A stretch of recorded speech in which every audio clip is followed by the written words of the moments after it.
Hello friends, mythology story number 102 Nageshwar ज्योतिर्लिंग।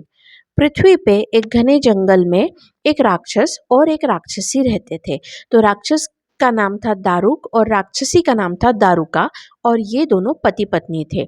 और जो ये राक्षसी दारुका थी वो अपने पति से बहुत ज़्यादा प्रेम करती थी, कंप्लीटली ऑब्सेस्ड थी। और उसे हमेशा इस बात का डर लगता था कि कहीं उसके पति को कुछ नुकसान ना हो जाए, कहीं उसके प्राण मतलब जान को कोई खतरा ना हो। और जो राक्षसी दारुका थी वो पार्वती की बहुत बड़ी भक्त थी। तो इसीलिए दारुका ने पार्वती की कठिन तपस्या की और देवी पार्वती को अपनी तपस्या से प्रसन्न कर लिया। तो देवी पार्वती जब वरदान देने के लिए दारुका के सामने आई, तो दारुका ने उनसे वरदान मांगा कि उसके पति दारुक की हत्या कोई भी देवी देवता नहीं कर सके। क्योंकि देखो, बेसिकली जितने भी राक्षसों का अंत है वो देवी देवताओं के हाथों ही हुआ है। इसलिए दारुका ने देवी पार्वती से ये वरदान प्राप्त किया। अब देवी पार्वती ने वरदान दे दिया, और इस वरदान को मिलने के बाद दारुका और दारुक सोचने लगे कि अब तो दारुक अमर हो गया है, क्योंकि देवी देवता ही रहते थे जो राक्षसों का अंत करते थे, और अब कोई भी देवी देवता उस राक्षस दारुक को कभी भी हत्या उसकी नहीं करेगा।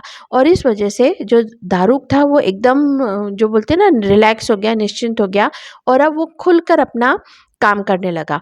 तो ये जो दारुक और दारुका थे, उन्होंने जंगल के एक पूरे जंगल पे कब्जा कर लिया।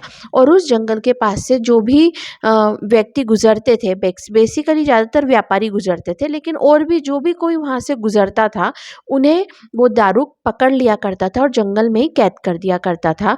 उनके पास का जितना भी सामान रहता था वो उसे चोरी करके मतलब अपने पास कब्जा करके रख लिया करता था। और जो मनुष्य रहते थे उन्हें कैद खाने में रखा जाता था। और वो दोनों पति पत्नी कैनिबल्स थे। तो जब उन्हें भूख लगती थी तो उन मनुष्यों को निकाल कर उन्हें खा जाया करते थे। तो ऐसे ही उनका आतंक पूरे जंगल में फैला हुआ था। अब एक बार क्या हुआ, एक व्यापारी जिसका नाम सुप्रिय था, सुप्रिय नामक व्यापारी उस रास्ते से गुजर रहा था व्यापार करने के लिए। तो दारुक ने उस सुप्रिय व्यापारी को भी पकड़ लिया और अपने कैद खाने में डाल दिया, और उसके सारे सामान को उसने रख लिया। अब उस कैद खाने में और भी मनुष्य थे, और जिसे वो बारी बारी से जो दारुक और दारुका है वो खा रहे थे। अब जो सुप्रिय था वो भगवान शिव का परम भक्त था। तो जब उसने देखा कि ये राक्षस ने कैद कर लिया और ये राक्षस हमें खा लेंगे, तो जो सुप्रिय है वो अपने डर के मारे वो भगवान शिव की मतलब वो कैद में बैठ करके भगवान शिव का जाप करने लगा, जिससे कि वो उनकी रक्षा करे। अब उसे जाप करते देख के जो दूसरे जो कैदी थे वो भी भगवान शिव की जाप करते हुए उसके पास बैठ गए। और इस प्रकार से वो कंटिन्यूसली भगवान शिव का सभी लोग मिलकर जाप करने लगे। अब क्या हुआ कि जो दारुक था वो उसे भूख लगी थी, तो वो किसी मनुष्य को शिकार करने, उसको खाने के लिए वो उस कैद खाने के अंदर आया। और कैद खाने के जब अंदर वो आया तो किसी मनुष्य को पकड़ने की कोशिश करने लगा। इतने में वहाँ पर भगवान शिव स्वयं प्रकट हो गए, और भगवान शिव ने कहा कि वो उनके भक्तों की रक्षा करने आए हैं, इसलिए वो किसी भी मनुष्य को नहीं खा सकता। तो दारुक जो है उसने कहा कि उसे तो वरदान मिला है कि कोई भी देवी देवता उसकी हत्या नहीं कर सकते, तो भगवान शिव तो उन्हें रोक नहीं सकते हैं। तब भगवान शिव ने कहा कि मैं तुम्हारी हत्या करूँगा भी नहीं।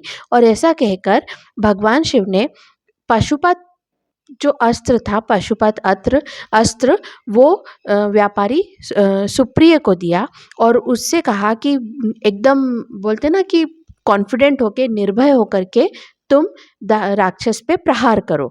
तो जो है भगवान शिव को साक्षात देख करके जो व्यापारी सुप्रिय था उसके अंदर जो है कॉन्फिडेंस आ गया, और भगवान शिव के दिए हुए पाशुपत अस्त्र से पूरी श्रद्धा के साथ, पूरे विश्वास के साथ सुप्रिय नामक व्यापारी ने दारुक राक्षस पर प्रहार किया, और उस प्रहार से जो राक्षस था उसकी मृत्यु हो गई।